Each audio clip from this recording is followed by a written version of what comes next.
sahabat keluarga muslim dan juga sahabat Arisalah dimanapun Anda berada. Alhamdulillah program Lagi On Air kembali menyapa Anda di pagi yang berbahagia ini. Ya. Selama 1 jam ke depan bersama saya Fatur Rahman dan juga ada rekan saya Nasri Adi. Assalamualaikum. Waalaikumsalam warahmatullahi wabarakatuh. Sehat? Alhamdulillah sehat, Fatur. Alhamdulillah, Masya Allah. Dan mudah-mudahan sahabat Mm-mm. keluarga muslim, sahabat Arisalah dalam keadaan baik-baik aja. Amin, amin Ya. ya. Kita doakan semoga sehat selalu. Amin, Dan amin. kita juga turut berduka cita nih ya. Kita doakan ada saudara-saudara kita di Sinabung ini ya. Mm. Kemarin Iya. terjadi Erupsi ya kembali ya. erupsi kembali ya. Ya, Kita mudah-mudahan. doakan semoga diberikan jalan keluarnya. Amin ya Allah ya Rabbal Alamin.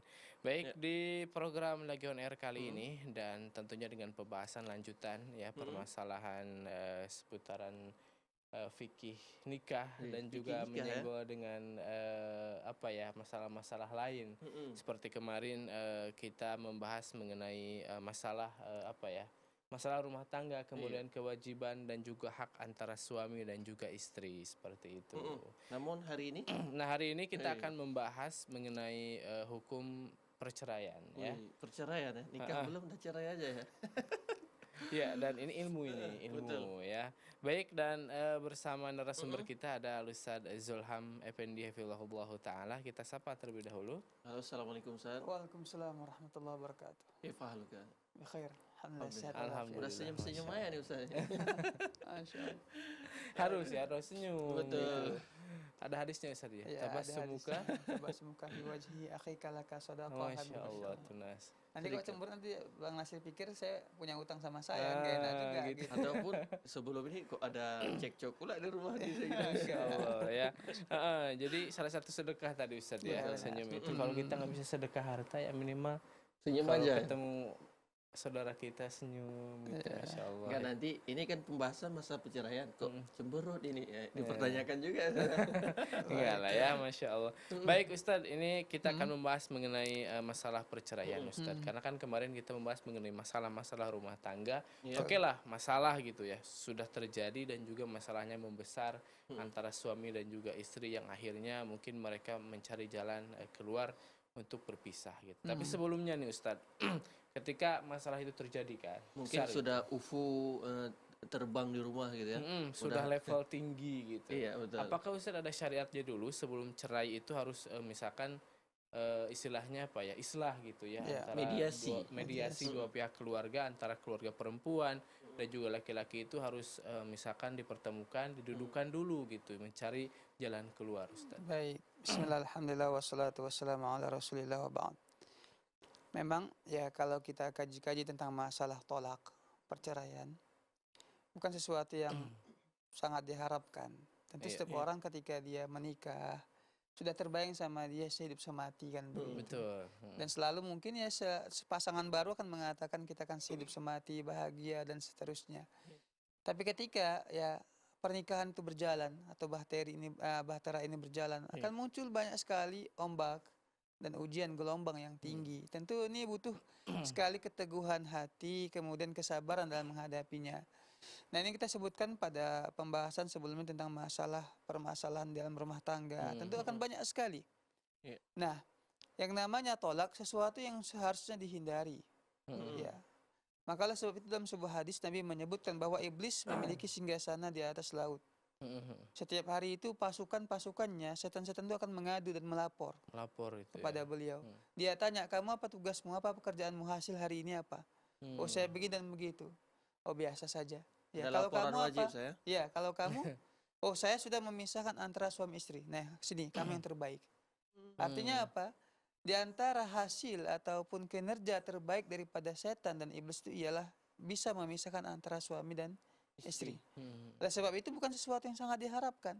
Iya. Maka dalam Al-Quran disebutkan ketika terjadi permasalahan yang sangat besar, yang di ujung daripada perpisahan, di ujung tanduk kata orang, pernikahan ini hancur, ya, maka Al-Quran menganjurkan untuk mencari seseorang yang bisa memberikan pencerahan atau sebagai mediator, Iya.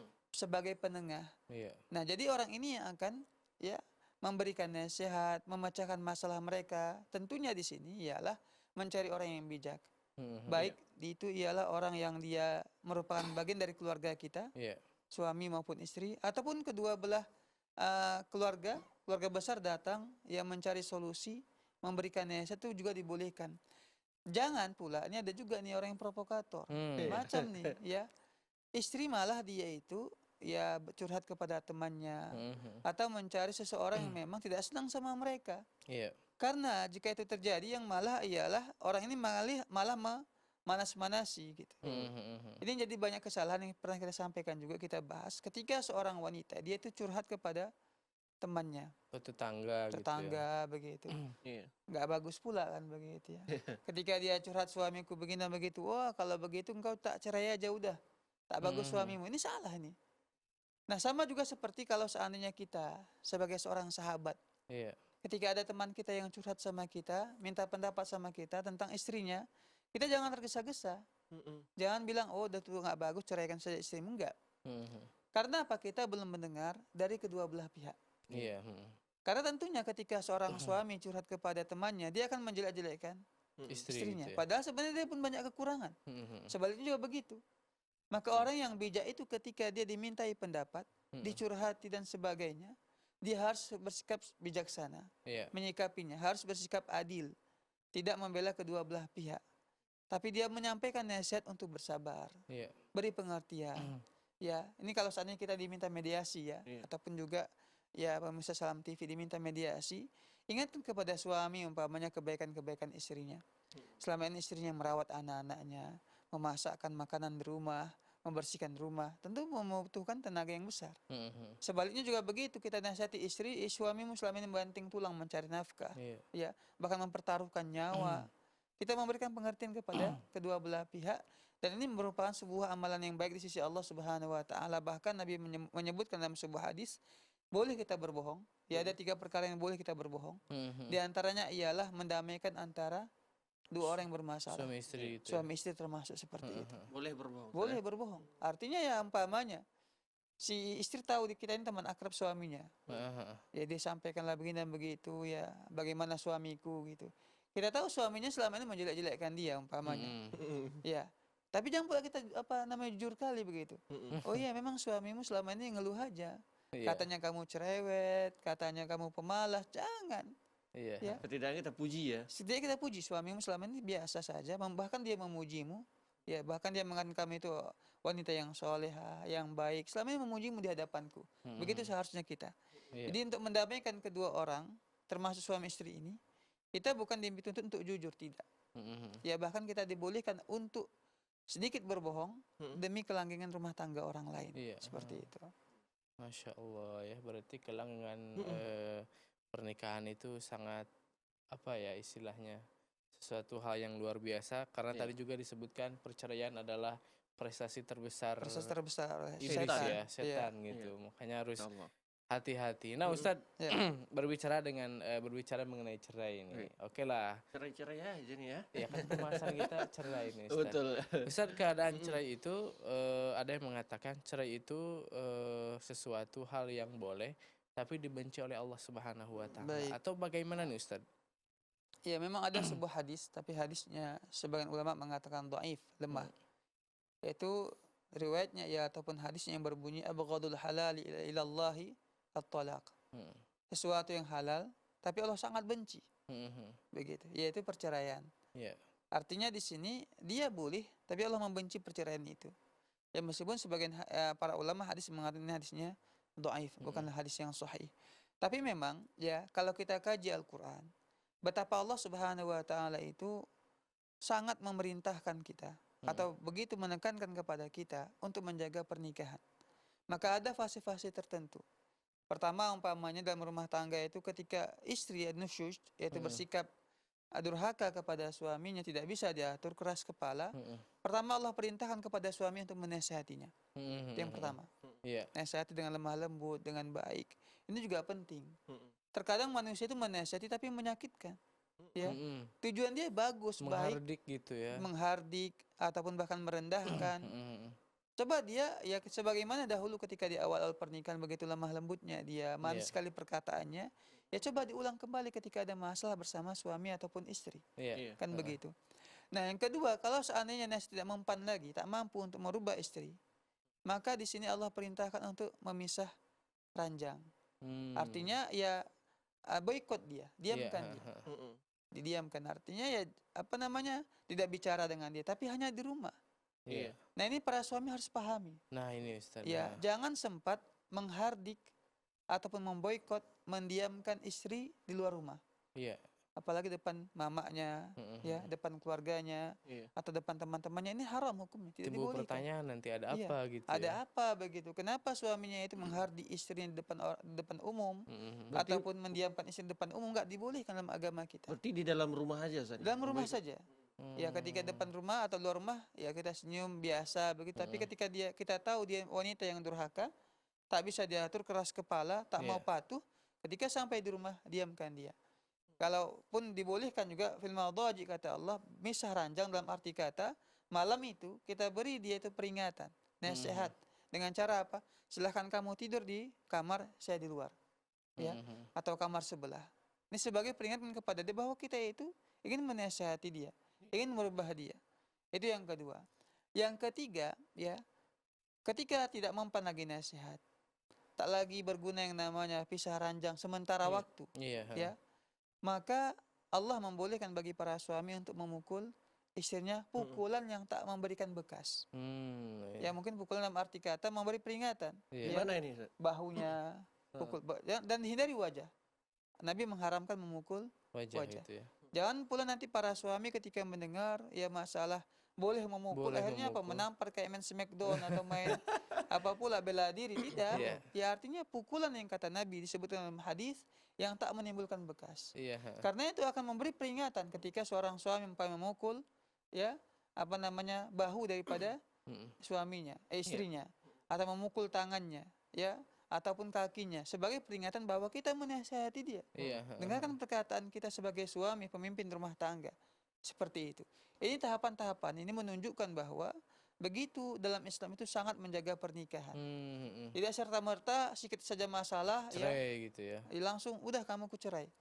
Gara-gara garamnya kurang pamannya langsung cerai. Tidak boleh seperti itu. Iya. Ha. Ada tahapan-tahapannya. Meskipun dalam agama kita, kalau kita kaji dalam masalah fikih, ketika seorang suami mengatakan cerai kepada istrinya, Iya. meskipun perkaranya sepele, tetap jatuh hukumnya. Baik, Masya Begitu. Allah. Heeh. Nah ini perlu diketahui juga ya tadi mengenai bagaimana fase-fase yang bisa Iya, dilakukan ya ketika permasalahan itu terjadi ya, dan juga bagaimana hal tersebut agar kita terjauh dari hal namanya cerai. Iya. Ustaz, saya pernah melihat postingan ya di Facebook bahwasanya di salah satu negara di Afrika ketika ingin bercerai, mengadukan cerai ke pengadilan, maka harus datang ke pengadilan itu memakai baju ketika mereka pengantin, memakai Iya. baju pengantin. Ya mungkin ini salah satu trik mereka juga Iya. agar Biar teringat betapa ya. banyak katanya yang ingin bercerai teringat kembali masa-masa itu. Benar, gitu. benar. Masya Allah, luar biasa ya. Iya. Ustaz, berbicara tentang tadi kan ada fase-fase ini Ustaz. Ya, didiamkan selama jam ya. Dinasihati, didiamkan, terus dipukul, baru dicerai Ustaz. Kadang-kadang terjadi di masyarakat kita, ini mau cerai nih, udah dimaki-maki, dipukul, nggak ada fase-fase yang kita jelaskan tadi. Ini gimana nih Ustaz? Ya, ini tadi banyak memang kalau kita perhatikan karena ketidakpahaman masyarakat muslim terhadap agama, Iya. sehingga banyak terjadi pelanggaran-pelanggaran syariat. Hmm. Termasuk tadi bahwa pemukulan itu, memukul istri itu merupakan jalan terakhir. Jalan terakhir. Itu pun kalau seandainya istri memang sudah keras kepala sekali. Iya. Tak bisa dibilangi. Itu baru boleh memukulnya dengan cara supaya yang saya sebutkan kaedahnya, memukul yang tidak menimbulkan bekas. Bukan dengan cara memukul dengan secara sadis, Sampai menggunakan alat, tersungkur gitu ya. Iya. atau menggunakan apa namanya senjata tumpul dan sebagainya, nggak dibolehkan dalam agama kita. Ya, jadi harus ada fase-fase yang kita lalui, termasuk juga ketika sudah kita nasihati, sudah kita bisa boikot dia, sudah kita pukul dengan pukulan tanpa membekas, ya. Kemudian juga yang terakhir kita panggil ke orang tuanya, sampaikan kepada orang tuanya bahwa anak bapak ini begini dan begitu. Maka orang tua memberi solusi, ya. Mungkin memberikan nasihat. Pernah ya beberapa kasus ya ketika seorang suami sudah melihat sesuatu yang tidak baik lagi dari istrinya, dia melapor ke mertuanya. Nah, tentunya orang tua itu akan merasa khawatir kalau anaknya dicerai. Iya. Jangan melapor ke orang tua kita. Kadang kalau ke orang tua laki-laki umpamanya, pasti akan terjadi sesuatu yang anggapannya membela si anak saja. Iya betul. Anaknya kemudian menyalahkan menantunya. Ya, kalau seperti itu, memang kasusnya seperti itu. Ketika seorang ya suami melibatkan orang tuanya ataupun keluarga dia, yang terjadi ialah akan banyak hal. Ini banyak kasus yang saya dapati di lapangan. Bisa jadi inilah yang menyebabkan mertua benci menantu benci itu. menantu. Begitu. Membuat perempuan mertua benci kepada menantunya, kecewa gitu ya. sehingga dia memotivasi udah ceraikan saja. Ataupun kalau tidak cerai sudah menjadi jelek image atau pandangan mertua kepada menantunya. Tapi kalau seorang suami melaporkannya kepada mertuanya, orang tua daripada si istri, perempuan, pasti mereka akan khawatir anak mereka dicerai. Terjadi perpisahan. Akhirnya apa? Mereka menasihati. Ya, ini banyak kasus seperti ini. Dan insya Allah kalau seandainya kita membuat mediasi, mencari orang yang bijak dalam memecahkan masalah kita, insya Allah akan lebih bagus dan keduanya akan berubah, insya Allah. Baik, Masya Allah. Pembahasan semakin menarik ya. Namun kita tahan dulu, Ustaz. Dan sebelum kita rehat, tentunya sahabat keluarga muslim, sahabat Arisalah, silakan yang ingin bertanya di 0617944282 atau di 08527115 345. Ya, jangan kemana-mana, tetap dalam program Lagi On Air.